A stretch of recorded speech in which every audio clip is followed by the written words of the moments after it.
stars, and that's who we are. We are voices. There's nothing to fear. Exploding your rear. Feel our voices.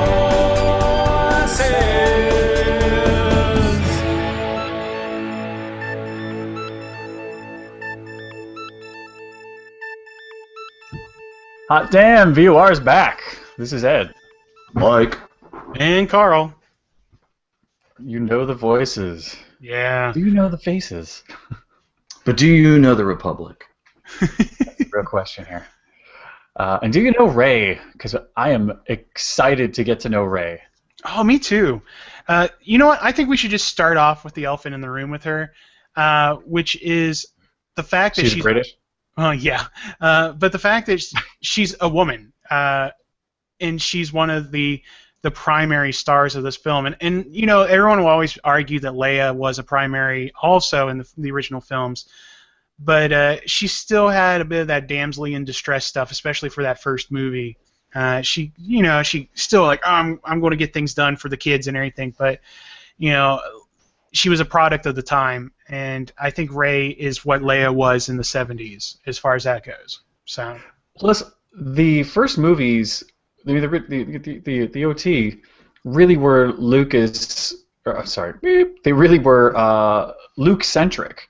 Mm-hmm. You know, it's about taking this kid from nowhere and the people he meets along the way to his destiny, you know?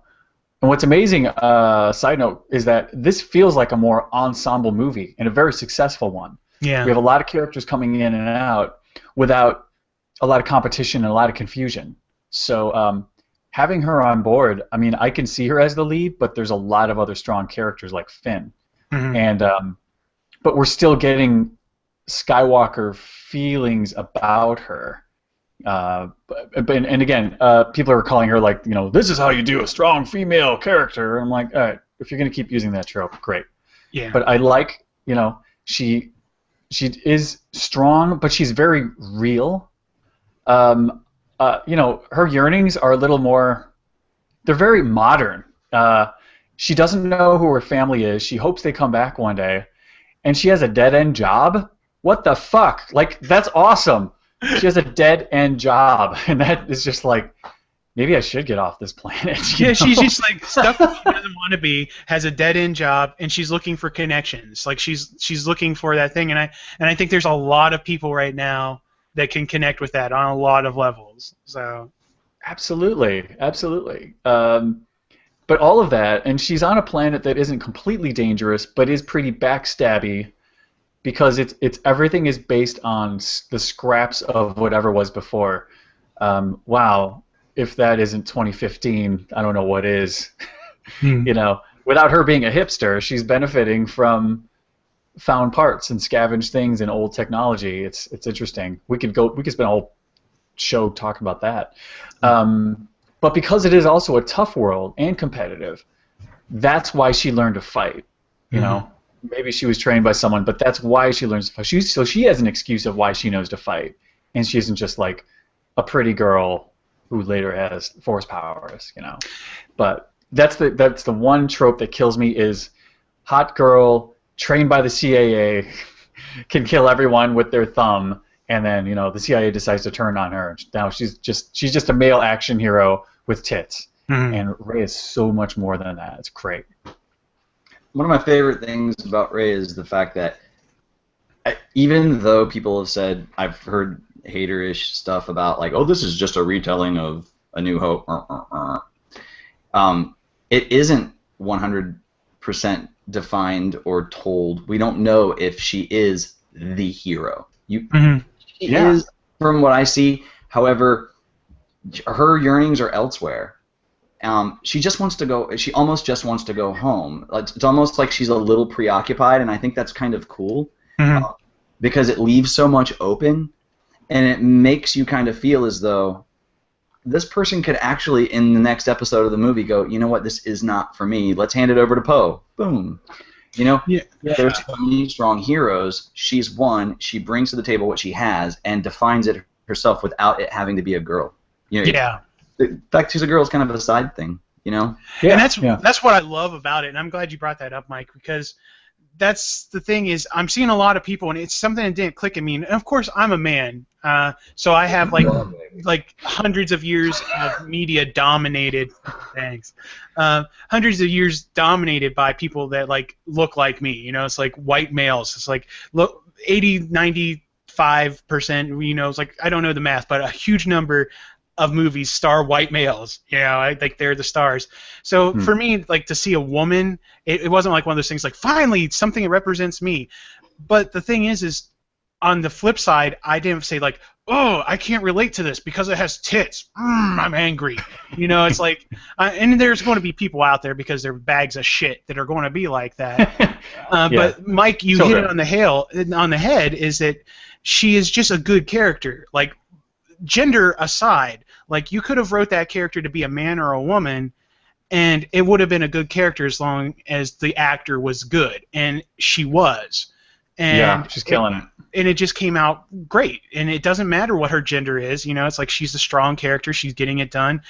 She's vulnerable at times, but, you know, so is Finn. You know, Finn, like, is left in a very vulnerable situation by the end of the film. You know, it's like you're not seeing it like you're seeing a pretty fair distribution of, again, an ensemble of weakness and strengths, and no character seems to be a Mary Sue or a Mary Stu, depending on their gender. You know, it's like everyone has their weaknesses. Like Finn, he's kind of naive and he wants to protect Rey, whereas Rey is kind of strong-willed, but she's very capable, and she has the Force. You know, they do a really good job of spreading out the characters. You know, it's like there's not one character that just kind of comes. There's no Anakin Skywalker where it's like this is the guy. You know, it's like he is perfect and he's just the greatest thing ever. You know, except for he's angry.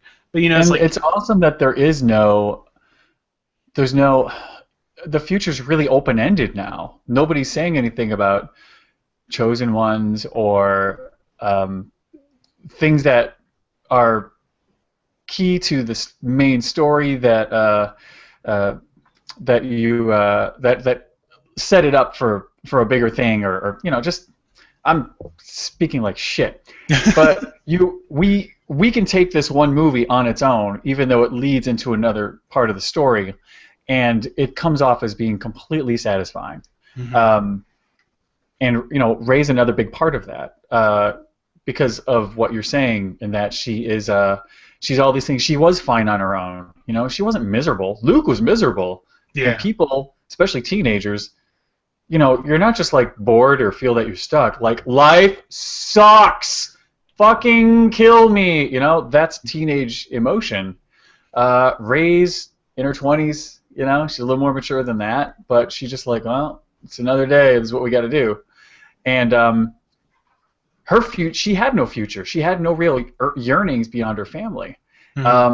Finn's future is open-ended because all he knew was he has his day-to-day job and he hates it. It hurts his heart. It hurts his soul.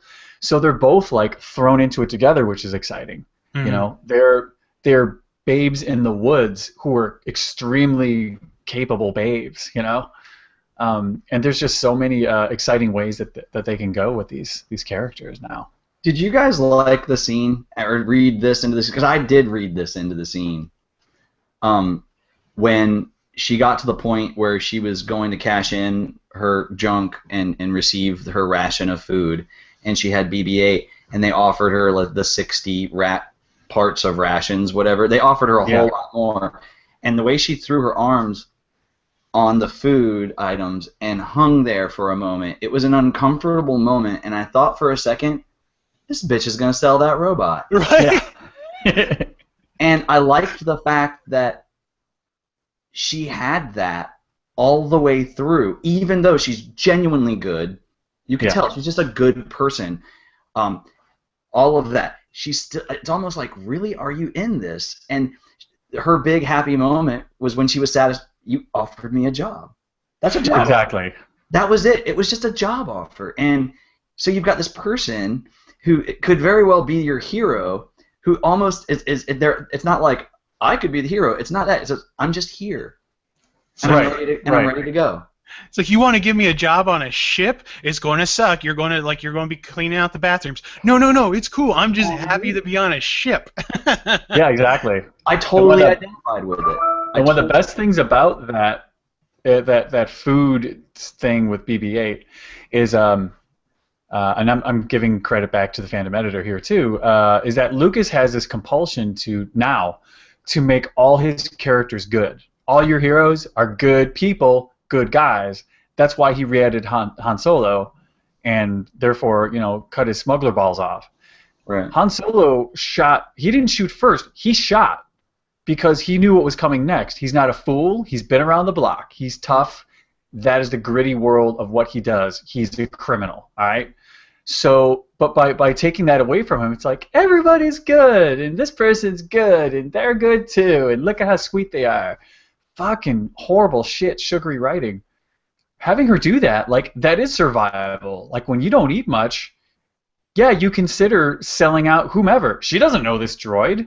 Right. I mean, she told the droid, what she said the first time she met him was like, all right, you good? Cool. Town's over that way. Peace. Good luck. Right.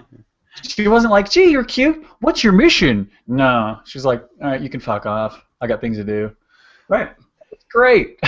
Yeah, and that's the other thing that kind of I wanted to get with as far as her character is that unknowing, and you guys are just right on point. We're all on the same page here today. It's great. I love us. We're just the best. Was that that's the thing about Rey now, is because she has that attachment that she wants a family, she wants to belong.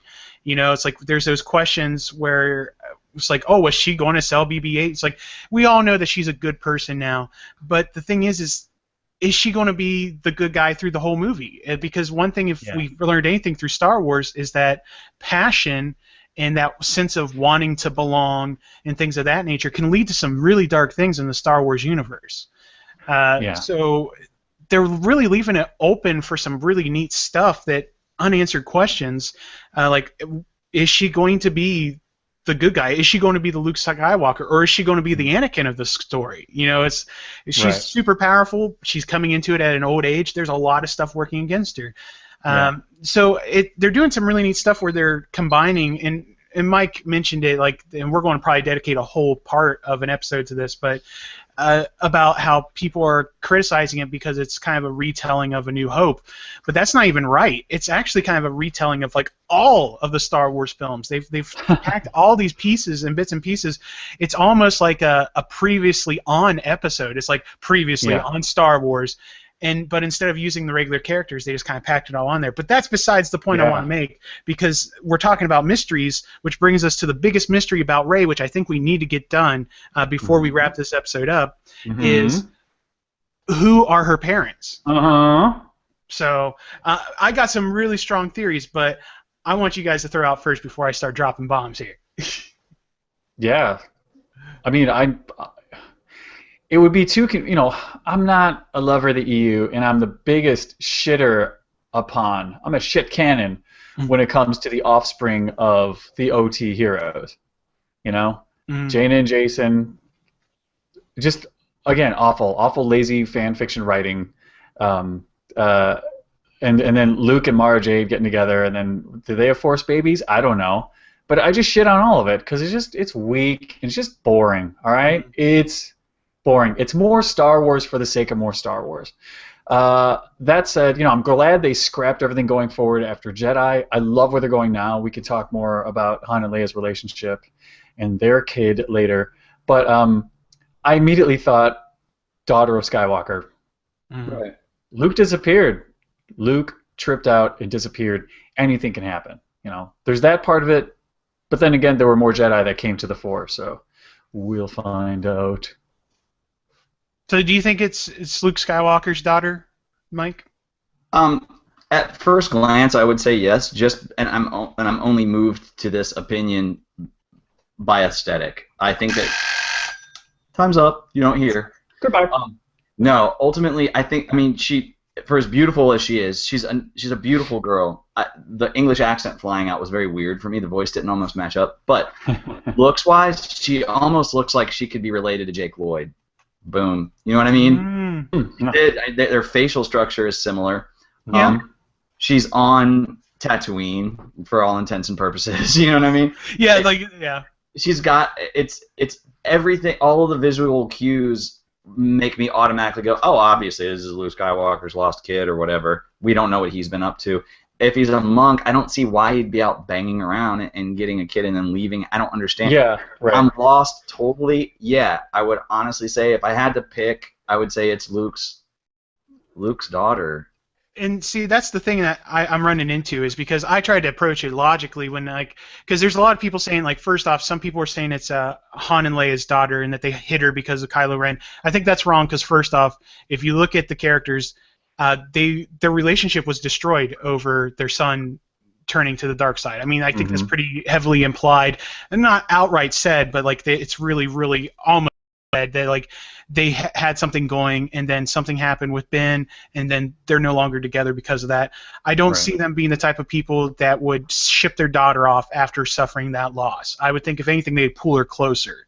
Right. Because and also we're talking heroes of the Republic. It's these are the people that help restore the Republic and everything. If anyone thinks that they can protect their daughter from someone, it's probably them.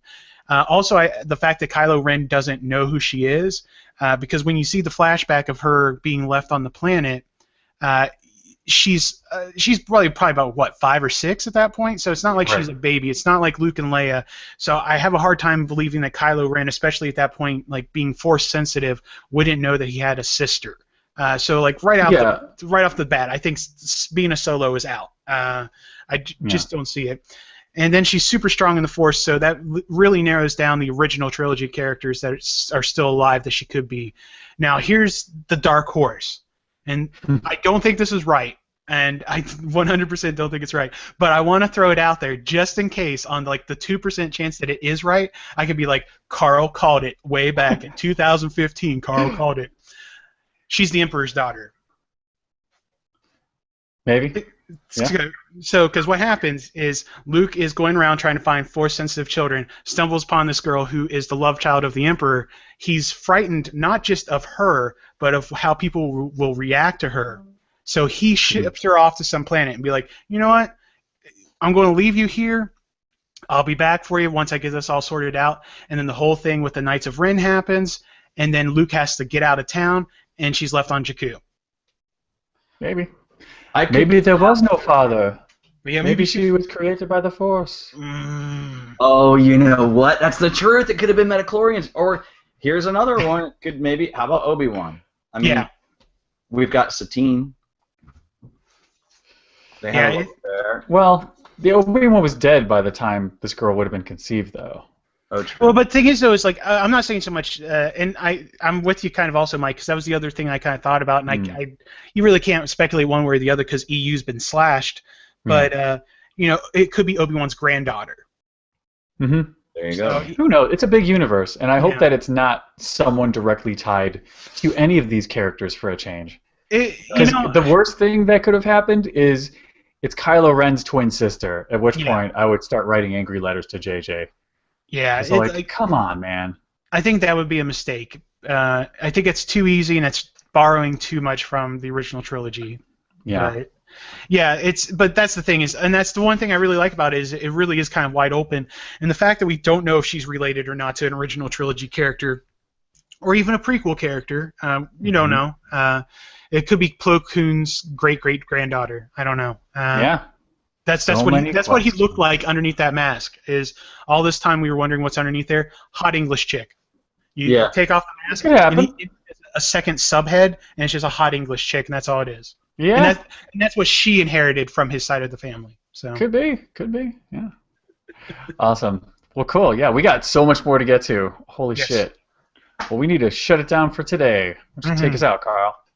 Well, if you want more Voice of the Republic, head on over to vorradio.com. There you can find links to our Facebook page, links to our Republicom, where you can leave viewer feedback, which will be played during the show. And we have a little bit of it, at least today, because I know on the Facebook page we had about 5 or 6 people saying that they sent us messages, so we're looking forward to that. Yes. But you can find links to our YouTube page, iTunes, old episodes, new episodes, all sort of stuff over there. So head on over to vorradio.com, check us out, and enjoy the show because it's free, and it will be free forever.